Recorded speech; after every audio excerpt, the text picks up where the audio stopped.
The set was quiet in the way a room gets quiet when two kinds of greatness share the same air. Not the nervous quiet of fear, something sharper. A working silence. Cameras waiting. Crew members moving carefully, like they'd learned the hard way that rushing around men who could change a scene with one breath was a good way to get embarrassed. A staircase of yellow panels rose up in the middle of the soundstage like a promise. Painted walls that didn't belong to any real building, arranged with the kind of deliberate symmetry that made your eyes believe you were looking at something mythic, not something built from plywood and lights. Above it all hung heat, warm lamps, buzzing cables, and the faint scent of sweat and tape adhesive. This was the fight that wasn't supposed to look like a fight. It was supposed to look like a lesson. Years later, audiences would call it iconic. They would freeze frames. They would argue about what it meant. They would say the movie was released in 1978 and act like that date explained everything. But on this day, in this room, it wasn't a legend yet. It was just work. Dangerous work. Built on timing, trust, and a stubborn refusal to compromise the truth for convenience. Bruce Lee stood at the edge of the set with a clipboard and a towel, barefoot on the mat, his posture loose but coiled, like a bow that didn't need to look tense to be ready. He wasn't performing Bruce Lee. Not for the crew. Not for the producers. Not for the cameras. He was thinking. He wore a simple track top, sleeves pushed up. His hair was damp at the temples. His eyes were calm, but not soft. Calm in the way the ocean looks calm when you're standing on shore, until you step in and realize it can pull you under without changing expression.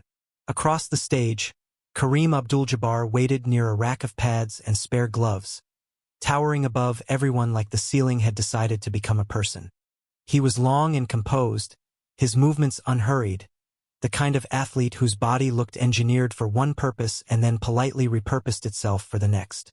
Kareem wasn't a stuntman. He wasn't a local tough guy trying to get close to fame. He was already famous. He already lived inside the glare of crowds. But he didn't act like it. He watched the set with a thoughtful, almost studious look, like he was reading the room the way he read books, quietly, deeply, on his own terms.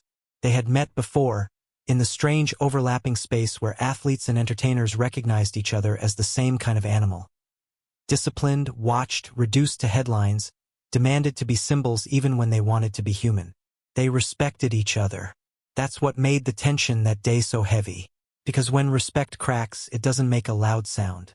It makes a quiet one. The kind that makes everyone stop moving because they can feel it coming. The director hovered near the monitor, trying not to hover too obviously. The producers did the same. A few of the crew, the ones who had worked with Bruce long enough to know the weather of his moods, kept their eyes on his hands. Bruce's hands were always telling the truth. If they were relaxed, things were fine. If they were still, things were serious. Right now they were still. Kareem took a step closer, and the room tightened as if someone had turned a dial. "Bruce," Kareem said, voice low, polite. Bruce looked up from the clipboard and met his eyes. "Kareem," Bruce replied. A beat. Not awkward, just careful. Kareem glanced at the staircase set. "I've been thinking about the sequence," he said. Bruce nodded once, as if that was expected. Kareem continued, choosing his words. "The rhythm," he said. "The story you're telling with the movement." Bruce didn't answer yet. He let people finish. He let them reveal themselves. Kareem's gaze stayed steady. "I think it needs adjustment," he said. "A change." The word change landed like a small weight. Bruce's eyes didn't shift. "What kind of change?" Kareem exhaled. "The end," he said. "The moment where you finish it." Bruce's face stayed neutral, but the air around him changed. The crew felt it. They stopped pretending not to listen. Kareem spoke calmly, but there was firmness underneath it. The firmness of a man who had spent his whole life being told the world could be negotiated if you were important enough. "The audience," Kareem said, "is going to see me as a giant. That's the point, right? The tower, the obstacle. But the finish you want," he paused. "It makes me look stupid." Bruce's mouth twitched slightly, not amusement. Something like recognition. Kareem's voice stayed measured. "Not defeated," he clarified quickly. "Defeated is fine. Defeated is honest. But the way you want it, like a trick, like I'm caught by surprise. His eyes narrowed. I don't like it. Bruce listened. Still. Silent. Kareem's next words came with more confidence. Because he was Kareem Abdul-Jabbar and men weren't used to telling him no. I'm asking you to change it, he said. Make it cleaner. Make it power versus power. No gimmick. No gotcha. Muscle versus skill, sure. But not humiliation. A producer nearby swallowed. A stunt coordinator shifted his weight. The director didn't move, but his eyes widened a fraction. Like he was witnessing a moment he didn't want to be responsible for. Bruce looked at Kareem for a long time. Then he glanced down at the clipboard, as if he were reading something important, and the smallness of that gesture made Kareem's patience tighten, because it looked, for one sharp second, like Bruce was dismissing him. Kareem's voice hardened, just slightly. Bruce, he said, I'm not an extra. I'm not a prop. If I'm in this, I want it to respect what I represent. That word, represent, carried a lot. It wasn't just about Kareem's image. It was about dignity, about the way black athletes were portrayed, about a lifetime of being reduced to a body, to a measurement, to the stereotype of strength without intelligence. Kareem had spent his whole career fighting that, and Bruce understood that fight better than most people in that room ever could. Bruce finally lifted his gaze fully. He didn't look irritated. He didn't look threatened.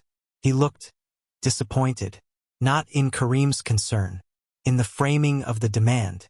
Kareem, Bruce said softly, you think I'm trying to humiliate you? Kareem's jaw tightened. That's how it reads. Bruce nodded once, absorbing it. He took a step closer, not aggressive, just present. Close enough that the conversation became private even though everyone was watching. He lowered his voice. I'm not asking you to look stupid, he said. I'm asking you to look human. Kareem blinked. The phrasing caught him. Bruce continued, voice calm but unwavering. A giant can be human, he said. A giant can make a mistake. That doesn't make him weak. It makes him real. Kareem's eyes narrowed. Audiences don't always read real, he said. They read clown, especially when they already want to. Bruce's expression softened slightly, as if Kareem had said something Bruce had been carrying too. You think I don't know that? Bruce asked quietly. The room seemed to shrink around them. Bruce didn't wait for an answer. My whole life, he said. People looked at me and decided what I was before I opened my mouth. They said I was too small, too Asian, too foreign. They said I was a sidekick, a joke, a villain, anything but a lead. Kareem watched him carefully now. The demand in Kareem's posture softened into something else. Attention. Bruce's voice stayed even. So when I build a fight, he said, I'm not building ego. I'm building meaning. Kareem's eyes flicked to the staircase set, then back. Meaning that I lose to a trick? Bruce shook his head. Meaning that size isn't the whole story, he said. Meaning that the world thinks muscle is everything until the world meets timing. Kareem's pride flared again. And you think I haven't met timing? He asked, voice sharper. You think I got where I got without timing? Bruce held his gaze. On a court, yes, he said. In a fight, timing is different. Kareem's nostrils flared. He stepped half a pace closer. This is my face, Kareem said. My name. People don't just watch a scene. They remember it. They carry it. I've had to carry people's stories about me my whole life. I'm not letting a movie add another one. A producer made a small sound like he was about to intervene, then thought better of it. Bruce glanced briefly at the producer, then back at Kareem. And when Bruce spoke again, his voice wasn't louder. It was simpler.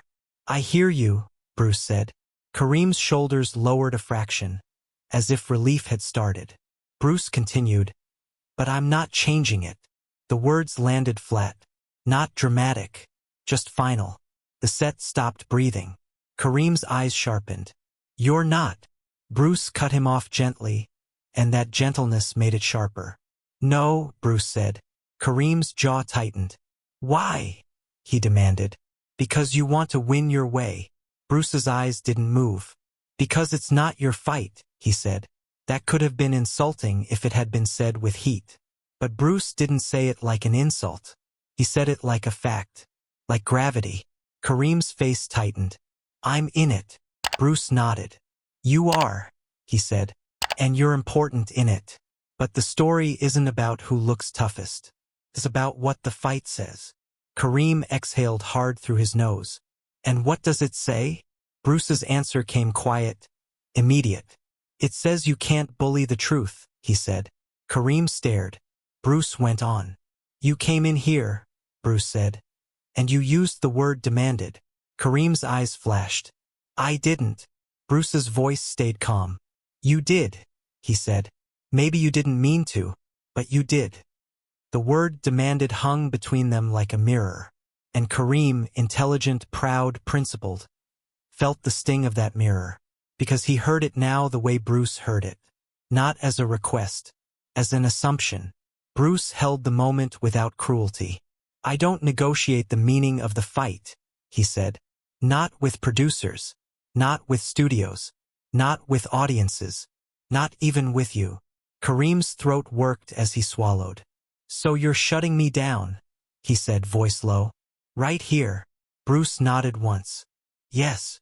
Kareem's eyes narrowed, and the temptation rose. The temptation men have when they feel challenged in front of witnesses. To reclaim dominance with volume, with threat, with ego. But Kareem didn't give in to it.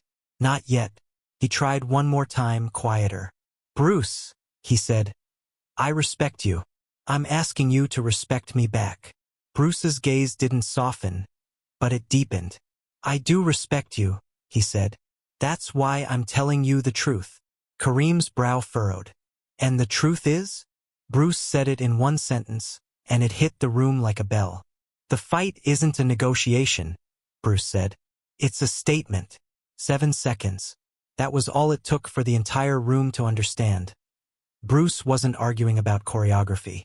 He was drawing a line. Kareem stared at him, silent. Somewhere behind them, the assistant director looked like he'd forgotten how to swallow. The producer's face went pale because men like producers fear lines. Lines turn into consequences. Lines turn into quitting. Quitting turns into budgets burning. Kareem finally spoke, voice strained but controlled. So what? He said. I'm just supposed to accept looking foolish? Bruce's answer came softer. You won't look foolish, he said. You'll look like a man who underestimated another man. Kareem's eyes flared. Underestimated. Bruce nodded. That's the point, he said. The world underestimates people. It underestimates me. It underestimates you. It underestimates anyone who doesn't fit the story it wants. Kareem's expression shifted slightly. Confusion, then recognition. Bruce continued. If you win just because you're bigger, he said, the audience leaves thinking the world works the way bullies think it works. That size decides. That power decides. Kareem's jaw clenched.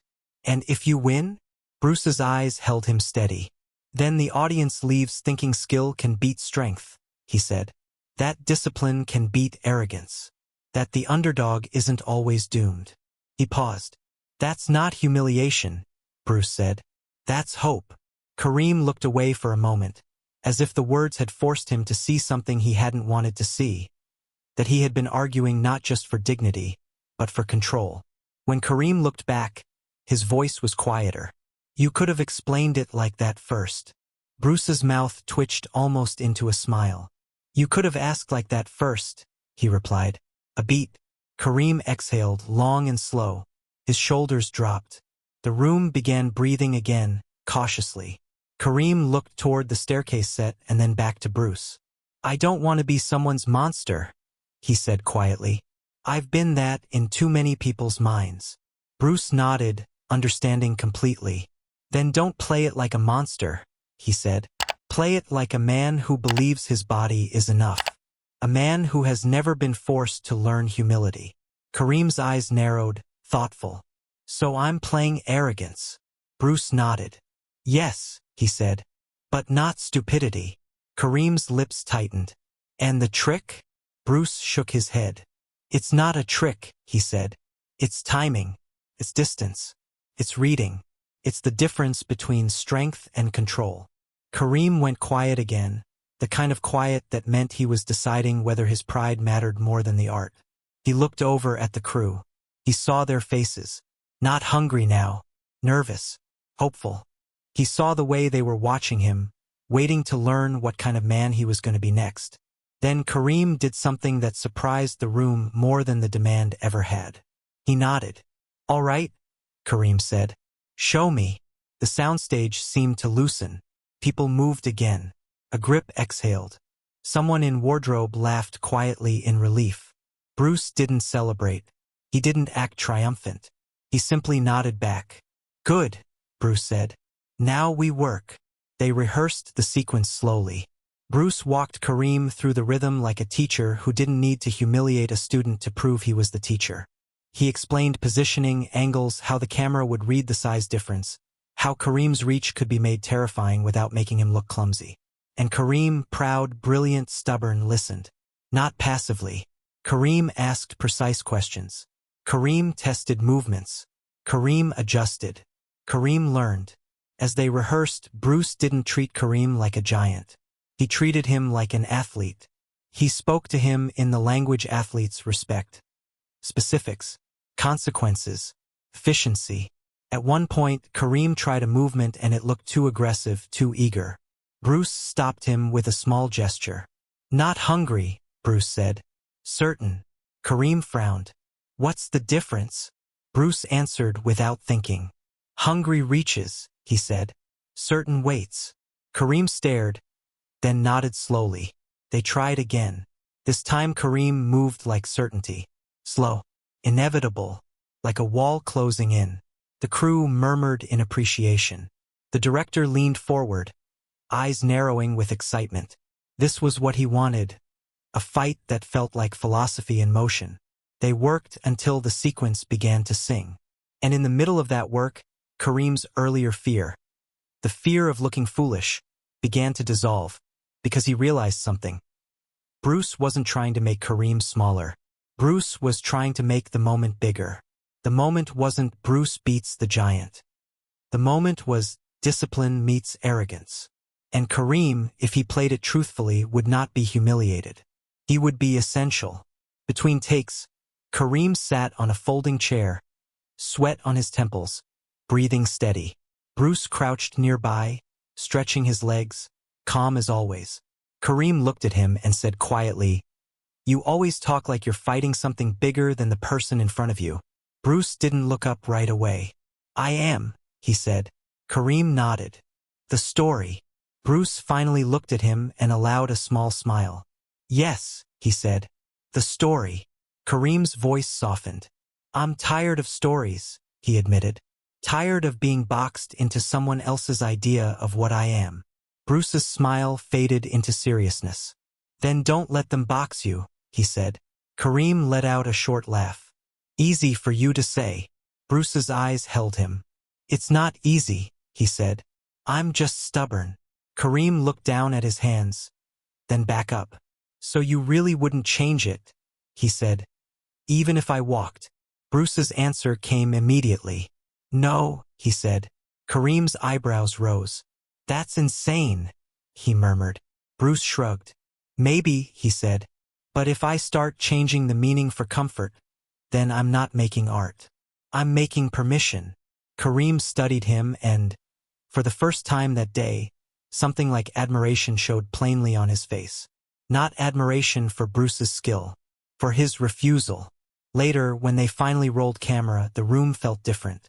Not tense. Focused. Rolling. The camera hummed. Action. Kareem entered the frame like a shadow with bones. Slow. Tall. Inevitable. Bruce moved around him like water. Present. Alert. Impossible to pin down.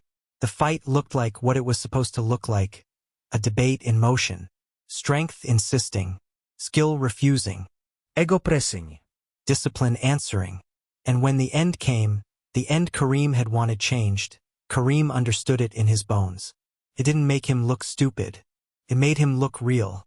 A man who believed his power was enough. Meeting a man who knew power wasn't the point. When the director called cut, the crew clapped. Not loudly, not theatrically, but with that contained excitement professionals show when they know they just captured something special. Kareem stood there breathing hard, then looked down at Bruce. Bruce's eyes met his. No green. No victory pose. Just calm. Kareem nodded once. And then, because Kareem was Kareem, because he couldn't leave words unsaid once they mattered, he said it quietly, quiet enough that it felt personal.